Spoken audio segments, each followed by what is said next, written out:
What's up, everybody? The boys returned for another week of the craziest things to ever cross your TV happening in the same hour. There will, of course, be some spoilers here in my review, so you've been warned. Now, let's see what they pulled out this week.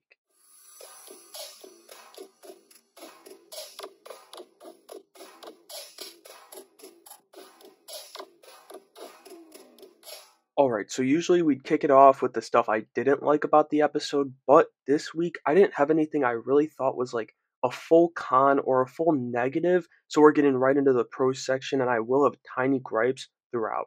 But I don't have any gripes with this first part, and it's Homelander. He's obviously going to be here in this section week after week because Anthony Starr is just automatic in this role after 4 seasons, and he's the star of the show after all, so he's obviously got the goods when it comes to the storylines.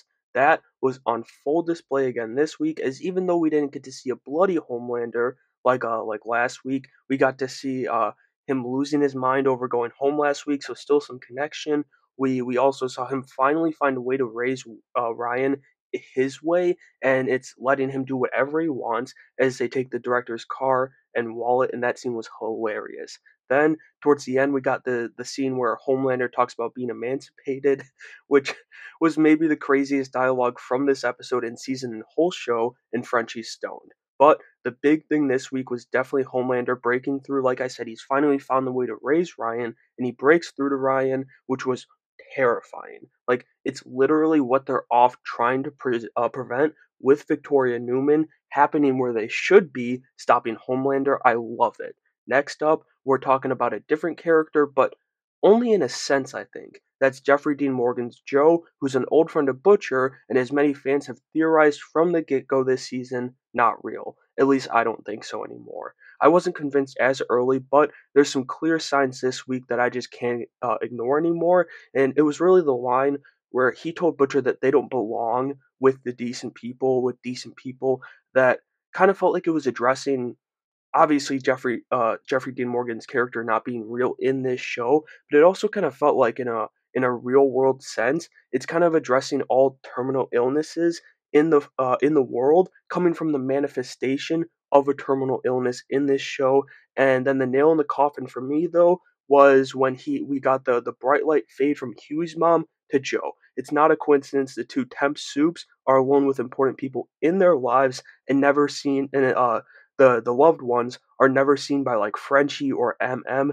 Nobody else but Huey and Butcher see these two. Anyway, someone who's been speeding towards my pros list this season is A-Train, and this episode pushed him onto it, no doubt about it. His first interaction, as well as the rest throughout the episode with Sage, are absolutely amazing, and A-Train times Ashley, that rebellion, is something I would have never seen coming last season, but it's so perfectly crazy for this show, so I can't help but love it, and can't help but just anxiously await what's to come from it. And speaking of crazy, the Kentucky Fried Massacre gets a whole section to itself because that is wild. But seriously, the beat up animals were nuts, and Frenchie being stoned throughout all of it made it so much better. I mean, we got super hamsters, chickens, a bull, and a fuck ton of sheep, and if you ever need to know if you're conditioned to fuck a sheep, Frenchie can tell you.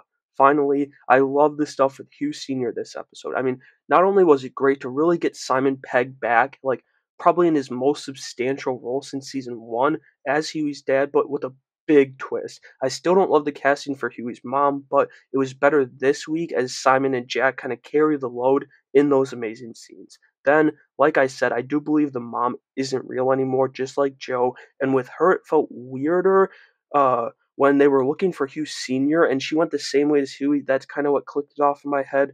I mean, I was suspicious and I'd seen all the theories, but I don't know. There was just something in me that was like, no, I kind of think at least she's real, but this episode, I'm over it. They're fake. And I know I'm late with realizing that, or more so maybe accepting it, but I'm intrigued to see where it goes. And so that'll do it for my review of the 5th episode from The Boys Season 4. Another great episode for the season as the show continues to just not shy away from doing whatever they want, just like Homelander's starting to do, and it seems to work just fine for them because the show rules. Let me know what you thought about the episode, though, down in the comments below, and make sure you have a great day.